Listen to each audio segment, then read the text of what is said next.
The notification appeared at 2:14 p.m. on a Thursday. I was finalizing acquisition documents for my latest hospitality investment when my phone vibrated with a message from the extended family chat. Uncle Raymond's text was pinned to the top by my brother Marcus. Annual Thompson family reunion at Lakewood Summit Resort, June 15th to 17. Black tie gala Saturday night. Nathan, we've decided you won't be attending this year. Your lifestyle choices make people uncomfortable, and we're bringing business associates who need to see us as a respectable family. Within 10 minutes, 15 reactions appeared. Aunt Diane with a heart emoji. My father with about time we address this. Brother Marcus with finally some class. Cousin Jennifer posted relieved, we won't have to explain Nathan's situation to normal people. I placed my phone face down on the mahogany desk. Through the floor-to-ceiling windows of my corner office, the harbor spread out below, boats dotting the water like white confetti. The same view I'd earned over 8 years building North Star Hospitality Group, from a single bed and breakfast to a portfolio of 12 premium properties across 3 states. For a decade, I'd been the family embarrassment, the one who dropped out of law school after 2 years instead of finishing like Marcus, the one who bought a rundown inn with his grandmother's inheritance instead of investing wisely in mutual funds, the one who never married, never settled down, never followed the Thompson family playbook that led to country club memberships and respectability. My phone buzzed again. Uncle Raymond in the chat already paid the $12,500 deposit for the venue. Non-refundable. This will be the reunion the Thompson family finally deserves. I pressed the intercom button on my desk phone. My executive assistant answered immediately. Yes, Nathan? Get me Victoria Park at Lakewood Summit. My property director. Your property? Oh, I could hear the realization in her voice. Of course, Mr. Thompson. Lakewood Summit Resort, the crown jewel of my portfolio. I'd acquired it 3 years ago, when the previous ownership group collapsed during the pandemic. 68 acres of pristine lakefront property, 200 guest rooms, a 15,000 square foot event center. Market value $8.7 million. I'd paid $5.2 million cash and invested another $1.3 million in renovations. My family had no idea. Victoria answered on the second ring. Nathan, I saw the booking request come through from a Raymond Thompson yesterday. Same surname. I flagged it for your attention. It's family. Pull up the full reservation. The sound of clicking keys traveled through the line. June 15th through 17th. 3-day weekend package. 65 guests. 28 rooms blocked. Saturday gala event with premium catering from Ashford and Company. Total contract value, $47,800. They've paid the deposit. Balance due June 1st. I glanced at my phone again. Cousin Jennifer had just added, so glad Nathan won't be there to embarrass us in front of the Kensington family. They're old money. They wouldn't understand his little hotel projects. There's a psychological phenomenon called the invisibility of success. When people have already decided who you are, they don't see evidence that contradicts their narrative. My family had spent 10 years viewing me through a lens of failure. Every property I purchased was a risky gamble. Every business milestone I hit was dismissed as luck or insignificant. Every revenue report I could have shared went unmentioned because I'd learned they weren't listening. What they never noticed was that I'd stopped trying to be visible to them. I'd built my empire in plain sight, just outside their field of vision. Victoria, I need you to issue a cancellation notice. Standard automated template, reference clause 9B about events that explicitly exclude property ownership from attendance. You're canceling your uncle's reunion. I'm enforcing the policy I established when I purchased this property. Any event that explicitly disinvites me from my own venue violates the terms of service. It's Section 9, Clause B of the Standard Rental Agreement. They signed it. A pause. Then, I remember when you added that clause. You said it was for situations exactly like this. Execute the cancellation. Automated notice. Deposit forfeited per violation of attendance terms. Mark those dates as unavailable. Done. Email goes out in 90 seconds. I hung up and watched the harbor. A ferry was pulling into the dock below. My coffee had gone cold.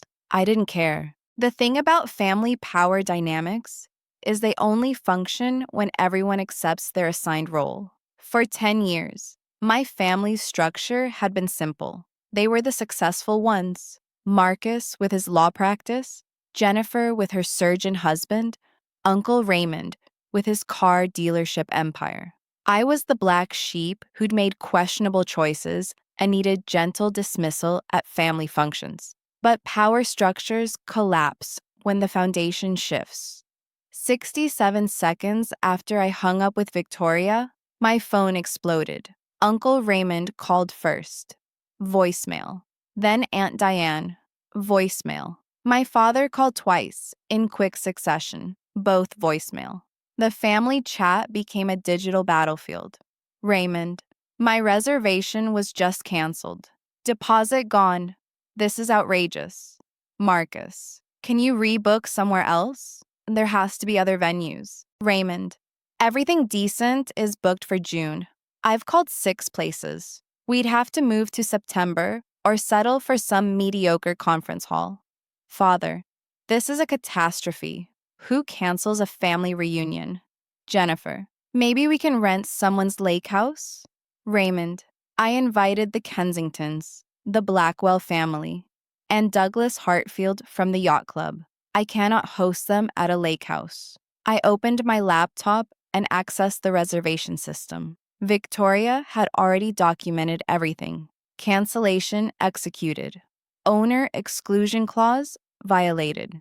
Guest attempted to book venue while explicitly barring property owner from event. Deposit forfeited. 12% on 500. Dates blocked for personal use. My phone rang again. This time, an internal number. I answered. Mr. Thompson, this is Victoria again. There's a situation at Lakewood Summit. A Raymond Thompson is here in person, demanding to speak with management about the cancellation. He's extremely agitated. He says he's your uncle, and this is all a mistake. Through the phone, I could hear Uncle Raymond's voice in the background. I want to speak to whoever owns this resort. This is unacceptable. Do you understand who the Thompson family is? Put him on speaker, Victoria, and please record this for documentation purposes. You're on speaker, Mr. Thompson. Who is this? Uncle Raymond's voice filled my office. I'm trying to plan a family reunion, and your incompetent staff canceled my reservation. This is Nathan Thompson. I own Lakewood Summit Resort. I'm also the family member you explicitly excluded from the reunion you're planning at my property. The silence that followed was absolute. What?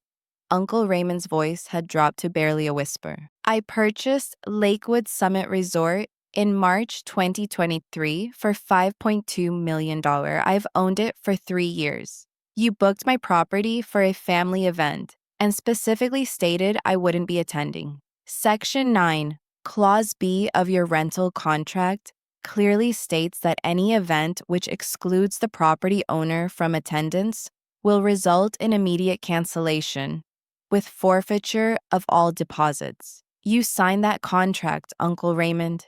You own this place?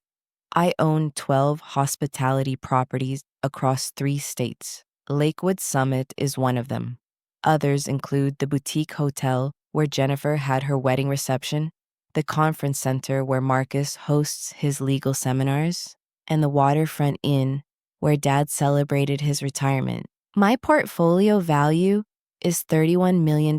I didn't discuss this at family dinners because I was too busy listening to lectures about how I was wasting Grandma's inheritance. Victoria's voice returned. Mr. Thompson, should I proceed with the exit protocols? Yes. And Victoria, flag all future booking requests from anyone in my immediate family. They can submit formal applications through our legal department, subject to approval and compliance with the attendance clause. Understood. Sir, I'm going to need you to leave the property now. I ended the call. There's an emotional ledger that doesn't appear on any financial statement. Every person who's been systematically diminished by their family maintains one. It's the accounting of intangible debts that can never be paid in currency. Entry 1. 10 years of family dinners where my business achievements were met with, "That's nice," while Marcus's junior partnership got standing ovations. Cost, self-worth, unmeasurable. Entry 2. The Christmas when I mentioned purchasing my fifth property, and my father said, "When are you going to stop playing hotelier and do something substantial with your life?" Cost. The belief that my parents were proud of me. Entry 3. Every holiday, every birthday, every family gathering where I was introduced as Nathan. He runs some bed and breakfasts with the same tone people use for Nathan. He collects stamps. Cost dignity, 47 separate occasions. Entry 4. The anniversary party where Uncle Raymond told the Kensingtons, the same family he wanted at the reunion, that I was still trying to find my footing in life. I was 36. I just closed a $3.4 million acquisition. Cost? Credibility. With people whose opinions I didn't seek. The ledger balanced simply. They owed me recognition I'd never demanded. Payment came due when they needed something I owned. My father called. This time I answered. "Nathan, what the hell have you done?" I enforced a contract. "Raymond is losing his mind. He's telling everyone you humiliated him. He drove 2 hours to that resort thinking he could fix this, and they escorted him out. He humiliated himself by booking my property for an event I wasn't welcome at." Your property? Since when do you own? Since 2023, Dad. Before that, I owned 11 other properties. I have 187 employees across my holdings. I generate $8.3 million in annual revenue. I've been doing this for 8 years. None of you noticed because you were too busy telling me I'd made a mistake dropping out of law school. Silence stretched across the line. I don't understand. I know you don't. That's the problem. I hung up. Justice moves slowly, but it moves with precision. That's what makes it satisfying. Each step documented, each consequence inevitable, each appeal denied not through cruelty, but through simple application of rules everyone agreed to follow. Step 1. Contract enforcement completed at 2:47 p.m. Deposit forfeited, $12,500. Step 2. Property access restrictions completed at 3:30 p.m. All immediate family members flagged in booking systems across all 12 properties. Future rental requests require written application and executive approval. Step 3. Documentation distribution. I forwarded the cancellation notice and contract to every person in the family chat at 4:15 p.m. Subject line: regarding June reunion plans. Step 4. Legal consultation. At 5 p.m., I met with corporate counsel to review potential defamation concerns if family members began spreading false information about my business practices. Cease and desist templates prepared. Step 5. Portfolio review. Property managers pulled reports on every family connection to my holdings. Marcus's law firm rented conference space from me quarterly. Jennifer's anniversary party was booked at another property in August. Aunt Diane's book club met monthly at my downtown inn. Knowledge is leverage. Step 6. Communication boundaries. I left the family group chat at 6:45 p.m. Before exiting, I posted one message. I'm available for genuine conversations about rebuilding family relationships based on mutual respect. I'm not available for drama about venue cancellations. You have my direct number. Step 7, alternative planning. I called my actual family, the chosen kind. My business partner, Chen, who'd co signed my first loan when banks laughed me out the door. My best friend, Alexis, who'd celebrated every property closing with champagne. My mentor, Dorothy, who'd taught me everything about hospitality. I booked Lakewood Summit Resort for June 15th to 17th under my personal name. Intimate gathering for 12, the people who'd actually shown up for my life. The chat continued without me. I know because several people sent me screenshots. Uncle Raymond demanded I be reasonable. Marcus called me vindictive. Jennifer suggested I was having a crisis and needed intervention. My father posted about family loyalty and forgiveness that conveniently forgot every dismissive comment about my career. But 3 people stayed quiet in the chat and called me privately. Aunt Linda, Uncle Raymond's ex-wife. I always knew you were succeeding. I'm sorry I didn't say more. Cousin Tyler, I stopped coming to family events last year. Now I understand why you kept your distance. My grandmother, sweetheart, I've always been proud of you. Every single day, can I come to your gathering? I said yes to all 3. 7 months have passed. Uncle Raymond never rescheduled his reunion. They met at his lake house instead. 47 people crammed into a space for 20. I heard the weather was terrible. Rain all weekend. I heard Marcus's law firm lost their standing reservation at my conference center. The space was rebooked to a tech company at 30% higher rates. I heard my father asks about me now, carefully, through Aunt Linda.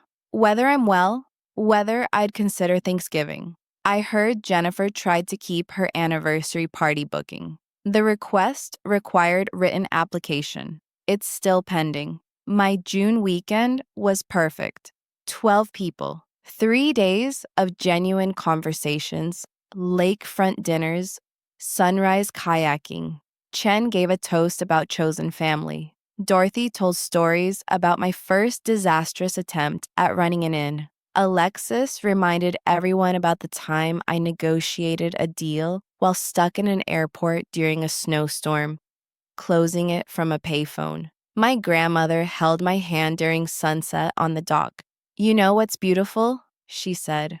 What, Grandma? They thought they were impressing the right people. The Kensingtons, the Blackwells, all those important names. She squeezed my fingers. But the most successful Thompson was already in the family. They just never bothered to look. The cost of my June weekend at my own resort, $8,900. Paid to my own company, tax-deductible business expense. The look on Uncle Raymond's face when Victoria escorted him out, priceless. The knowledge that I'd built something they couldn't diminish or take away, worth every ignored achievement, every dismissive comment, every year of being treated like the family disappointment. I get booking requests sometimes, forwarded from various property managers, requests from family members for weddings, graduations, anniversaries. Each one comes with a note now. Would Nathan be invited as a welcomed guest? Some I approve. Aunt Linda's retirement celebration. Cousin Tyler's wedding. My grandmother's 90th birthday. Some I deny. No explanation beyond the attendance clause. And Uncle Raymond, he emails monthly. Always the same subject line. Reconciliation. Always the same message. This family division is getting absurd. I never respond. There is no division. Division requires a separation from something I was part of. This is simply a correction in the power structure. The one where they assumed control over my narrative, over property they never owned, over a reunion they couldn't exclude me from, over a story about my life they had no right to write. They wanted an elegant reunion at Lakewood Summit Resort. They got a lesson in reading contracts instead. And I got my family weekend exactly where it belonged, at my property, with my people, on my terms.